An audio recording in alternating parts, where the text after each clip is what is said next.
Hi guys, welcome in this new video. आज हम बात करेंगे 5 ऐसे एक्सेल फॉर्मूलाज के बारे में जो काफी ज्यादा इंपॉर्टेंट हैं और साथ ही साथ काफी इजी भी हैं। अगर आप एक्सेल में काम करते हैं, किसी ऑफिस में एक्सेल में काम करते हैं, तो आपके लिए ये 5 फॉर्मूलाज बहुत ज्यादा इंपॉर्टेंट हैं।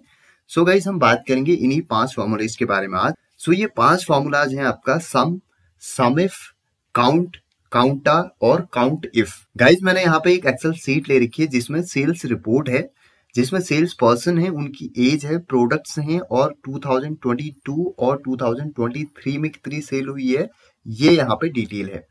अब सबसे पहले हम बात करते हैं सम फंक्शन की। देखिए, सम फंक्शन क्या होता है? अगर आपको वैल्यूज ऐड करनी है, यानी कि अगर आपको स्पेसिफिक वैल्यूज को ऐड करना है, तो वहां पर हम लगाते हैं सम फंक्शन। नॉर्मल इक्वेशन में जो हम ऐड का यूज करते हैं, वहां पर एक्सेल में हम यूज करते हैं सम फंक्शन का। कैसे हम करते हैं? देखिए, मान लीजिए मुझे सेल निकालनी है 2022 और 23 की, तो मैं कैसे निकालूंगा? मैं यहाँ पे लिखूंगा इक्वल्स टू सम। एक्सेल में अगर आप कोई भी फंक्शन स्टार्ट करते हैं तो आपको इक्वल्स टू से स्टार्ट करना होता है। सबसे पहले मैं लिखूंगा इक्वल्स टू सम, ब्रैकेट मैंने ओपन किया और 2022 और 2023 की दोनों के दोनों सेल को मैं यहाँ से सेलेक्ट कर लूंगा और उसके बाद ब्रैकेट क्लोज करूंगा और एंटर करूंगा, तो आपकी टोटल सेल यहाँ पे निकल जाएगी। उसके बाद अगर आपको इस फॉर्मूले को नीचे तक यहाँ तक ड्रैग करना है, तो आप ये राइट कॉर्नर पे यहाँ पे डबल क्लिक करेंगे तो फॉर्मूला नीचे तक आपका पेस्ट हो जाएगा। तो इस तरीके से हम यूज करते हैं सम फंक्शन का। एक और एग्जांपल हम सम के बारे में जानेंगे। मान लीजिए मुझे यहाँ पे निकालना है 2022 की टोटल सेल, तो मैं यहाँ पे लिखूंगा equals to SUM sum, bracket open और इस कंप्लीट रेंज को यहाँ से सेलेक्ट करूंगा और ब्रैकेट क्लोज करूंगा और एंटर करूंगा, तो टोटल सेल आपकी यहाँ पे निकल जाएगी। अब इसको मैं अगर राइट की तरफ ड्रैग करता हूं तो फॉर्मूला आपका यहाँ पे भी पेस्ट हो जाएगा। इस तरीके से आपकी सेल 2022 और 23 की यहाँ पे निकल के आ चुकी है। सो गाइज, ये तो था आपका एक नॉर्मल सम फंक्शन जिसमें हम इजिली इक्वल टू सम लगा के वैल्यूज को आपस में ऐड करते थे। हमको सिर्फ रेंज को सेलेक्ट करना होता है। उसके बाद हम बात करेंगे सम इफ फंक्शन। सम इफ का मतलब होता है अगर आप कोई एक कंडीशन लगा के सम करते हैं, यानी कि आप वैल्यूज को कोई एक कंडीशन लगा के ऐड करते हैं, तो वहां पे हम सम इफ फंक्शन का यूज करते हैं। फॉर एग्जाम्पल, मैंने यहाँ पे एक फॉर्मेट तैयार किया हुआ है। इस फॉर्मेट के अंदर में हमने यहाँ पे सेल्स पर्सन लिखने हैं और उनकी 2022-23 की सेल निकालनी है और टोटल सेल निकालनी है। इसका मतलब ये है कि हमने ये पता करना है कि एक स्पेसिफिक एम्प्लॉय, किसी भी एक एम्प्लॉय का नेम यहाँ पे मैं लिखूं तो उसकी यहाँ पे 2022 की सेल आए और फिर 2023 की आए, क्योंकि आपकी जो ये एक्सेल सीट है इसमें आपकी एक एम्प्लॉय मल्टीपल टाइम है। जैसे आप देखेंगे, मदन कुमार ने यहाँ लैपटॉप सेल किया हुआ है और नीचे मदन कुमार ने कूलर सेल किया हुआ है। तो मैं अब ये जानना चाहता हूँ कि मदन कुमार ने टोटल सेल कितनी की है 2022 में और 2023 में। तो इसके लिए हमारे पास एक कंडीशन लग चुकी है। अभी तक हम सारी वैल्यूज को सम कर रहे थे, अब हम स्पेसिफिक एम्प्लॉय की टोटल सेल निकालेंगे। तो ये एक कंडीशन है, तो यहाँ पे हम लगाएंगे सम इफ फंक्शन। सो सबसे पहले हम यहाँ पे एक ड्रॉप डाउन लिस्ट बना लेते हैं। उसके लिए मैं क्या करूंगा, इस सेल को सेलेक्ट करूंगा यहाँ पे और उसके बाद डेटा वैलिडेशन में जाऊंगा। डेटा वैलिडेशन में जाने के बाद डेटा टूल्स के अंदर में यहाँ पे मैंने डेटा वैलिडेशन में क्लिक करना है और यहाँ पे जो आपका डायलॉग बॉक्स ओपन होके आएगा उसमें एनी वैल्यू को आपने लिस्ट करना है और उसके बाद नीचे हम सोर्स में यहाँ पे कंप्लीट एम्प्लॉइज क्या यहाँ पे रेंज सेलेक्ट कर देंगे इस तरीके से और ओके कर देंगे, तो यहाँ पे आपकी एक ड्रॉप डाउन लिस्ट बन के आ जाएगी। अब हम यहाँ पे लगाते हैं सम इफ फंक्शन। मैं लिखूंगा यहाँ पे इक्वल्स टू सम इफ और ब्रैकेट ओपन किया मैंने। अब ये रेंज पूछ रहा है, हमें रेंज कौन सी पता करनी है? ये कंप्लीट सेल्स पर्सन ये हैं, इनकी हमारी रेंज हो जाएगी। इसको मैं सेलेक्ट कर दूंगा, ये हमारी होगी रेंज। हमें फॉर्मूले के अकॉर्डिंग ही चलना है। उसके बाद हमने कॉमा लगाया। अब ये बोल रहा है क्राइटेरिया। क्राइटेरिया क्या है? सेल्स पर्सन, ये वाला जो सेल है ये, क्योंकि हमें एक स्पेसिफिक सेल्स पर्सन की यहाँ पे सेल निकालनी है, तो हमने ये क्राइटेरिया सेलेक्ट कर लिया। उसके बाद कॉमा, ऑप्शनल आर्गुमेंट जो आपका होता है, जो आपका स्क्वायर ब्रैकेट के अंदर होता है, वो बोल रहा है सम रेंज।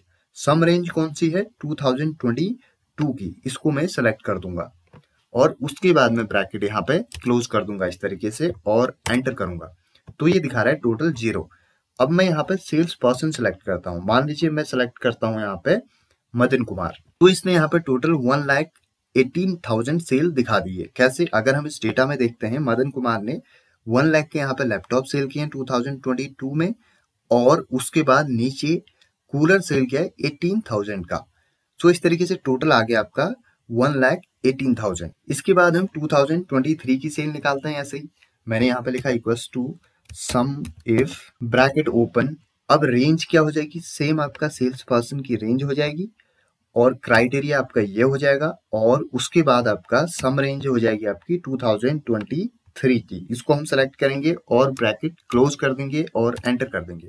तो ये यहाँ पे इसने 2023 की सेल शो कर दी है। उसके बाद टोटल सेल निकालने के लिए आप यहाँ पे इक्वल्स टू कीजिए और सम कीजिए, ब्रैकेट ओपन कीजिए, और इन दोनों को आपस में इस तरीके से एंटर कर दीजिए, तो आपकी टोटल सेल आ जाएगी। अब यहाँ पर आप जो भी नेम सेलेक्ट करेंगे उसकी टोटल डिटेल आ जाएगी। मैंने नितिन दास सेलेक्ट किया तो उसकी टोटल सेल यहाँ पे आ चुकी है। तो ये यूज होता है गाइस सम इफ फंक्शन का। अब इसके बाद हम बात करेंगे काउंट फंक्शन की। देखिए काउंट फंक्शन क्या होता है, जैसा कि नाम से ही पता चल रहा है कि आपको वैल्यूज को काउंट करने के लिए हम काउंट फंक्शन का यूज करते हैं। फॉर एग्जाम्पल मुझे क्या करना है, 2022 में कितनी वैल्यूज हैं ये काउंट करना है, यानी कि सेल्स की कितनी वैल्यूज हैं। तो मैं यहाँ पे लगाऊंगा इक्वल्स टू काउंट और ब्रैकेट ओपन करूंगा। अब देखिए यहाँ पर कंप्लीट रेंज को मैं सिलेक्ट कर लेता हूं और ब्रैकेट को क्लोज कर देता हूं और एंटर करता हूं। तो आप देखेंगे टोटल ये शो हो रहा है 13। तो इसने क्या बताया, टोटल 13 सेल्स वैल्यूज हैं, और सेम इसी तरीके से 2023 में भी हो जाएंगी। इसको हम आगे को ड्रैग करेंगे तो यहाँ पे भी 13 आ जाएगा। तो नॉर्मल काउंट फंक्शन का यूज होता है जब आप वैल्यूज को काउंट करते हैं। अब मान लीजिए मुझे ये पता करना है कि टोटल कितने सेल्स पर्सन हैं, तो मैं ये फिर से काउंट लगाता हूँ। मैं लिखता हूँ यहाँ पे equals to count, bracket open किया मैंने, और इस रेंज को मैं सेलेक्ट करूंगा और ब्रैकेट क्लोज करूंगा और एंटर करूंगा। तो अब ये 0 शो कर रहा है। 0 इसलिए शो कर रहा है गाइस क्योंकि काउंट जो फंक्शन होता है वो आप हमेशा याद रखना, काउंट फंक्शन आपके केवल न्यूमेरिक वैल्यूज को काउंट करता है। काउंट फंक्शन कभी भी टैक्स को काउंट नहीं करता है। तो उसके लिए ही हम यूज करते हैं काउंटा फंक्शन, या फिर उसको काउंट ए भी बोला जाता है। तो यहाँ पे मैं लगाऊंगा काउंटा, काउंट के आगे ए लगा दीजिए और उसके बाद ब्रैकेट क्लोज कीजिए। तो इसने टोटल 13 यहाँ पे शो कर दिया है। सो गाइस अगर आपको टैक्स को काउंट करना है तो हमेशा आप काउंटा फंक्शन लगाएंगे, क्योंकि काउंट से टैक्स को आप काउंट नहीं कर सकते हैं।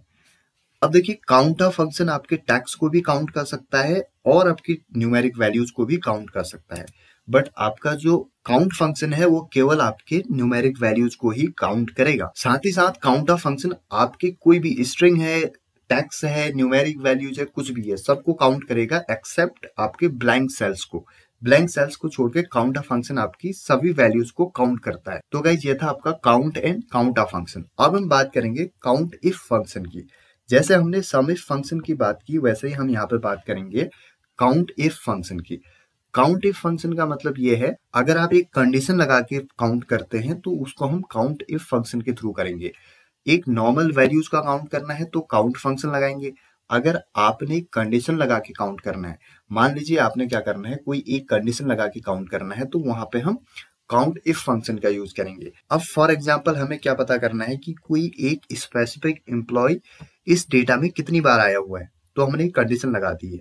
मुझे ये पता करना है मदन कुमार कितनी बार इस डेटा में है, या नितिन दास कितनी बार है, नितेश कितनी बार है, निक्की कितनी बार है। तो उसके लिए हम क्या करेंगे, काउंट इफ फंक्शन लगाएंगे, क्योंकि एक कंडीशन लग चुकी है।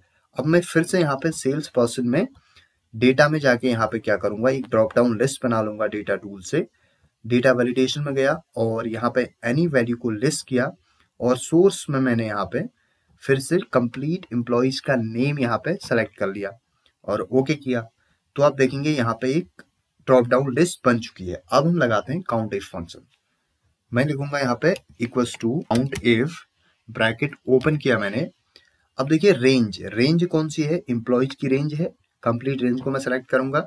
उसके बाद क्राइटेरिया में मैं इस वाली सेल को सेलेक्ट कर लूंगा, क्योंकि यहीं पे मैं जिस एम्प्लॉय का नेम सेलेक्ट करूंगा उसका ही हमें काउंट चाहिए, तो क्राइटेरिया यही सेल होगी। उसके बाद मैंने ब्रैकेट क्लोज किया और एंटर किया, तो ये 0 शो कर रहा है। अब मैं यहाँ ड्रॉप डाउन में जाता हूँ और सेलेक्ट करता हूँ मदन कुमार को, तो इसने बोल दिया 2 बार टोटल मदन कुमार इस डेटा में है। आप चेक करेंगे 1 बार और 2 बार। ऐसे ही मैं नीचे चलता हूँ, मान लीजिए मैं मोनिका को सिलेक्ट करता हूँ तो इसने बोला 2 बार है। उसके बाद मैं सेलेक्ट करता हूँ निक्की को, मान लीजिए, तो इसने बोला 2 बार है। तो इस तरीके से हम काउंट इफ फंक्शन के थ्रू एक स्पेसिफिक कंडीशन लगा के वैल्यूज को काउंट करते हैं। इसके बाद एक और एग्जांपल हम काउंट इफ का सीखते हैं। मान लीजिए मुझे क्या पता करना है, इस जो ये एज है इसमें मुझे ये पता करना है कि जो एम्प्लॉय है जिनकी एज 25 से अबव है वो कितने हैं। तो मैं क्या करूंगा, equals to count if bracket open और रेंज सेलेक्ट करूंगा ये टोटल एज वाली और कॉमा लगाऊंगा। उसके बाद इन्वर्टेड कॉमा ग्रेटर देन 25, फिर से इन्वर्टेड कॉमा और क्लोज और उसके बाद एंटर। तो ये बोल रहा है टोटल 5 ऐसे एम्प्लॉयज हैं या सेल्स पर्सन हैं जिनकी एज 25 से अबव है। अगर आप काउंट करेंगे 1 2 3 4 एंड 5, तो टोटल 5 सेल्स पर्सन है। सो इस तरीके से हम यूज करते हैं काउंट इफ फंक्शन का। सो गाइज, आई होप ये वीडियो आपको समझ में आया होगा। अगर आपको कोई भी डाउट है प्लीज आप मेरे को कमेंट कीजिए, मैं आपकी डेफिनेटली हेल्प करूंगा। If you like please subscribe this channel and share it with your friends. Have a great time ahead. Bye bye.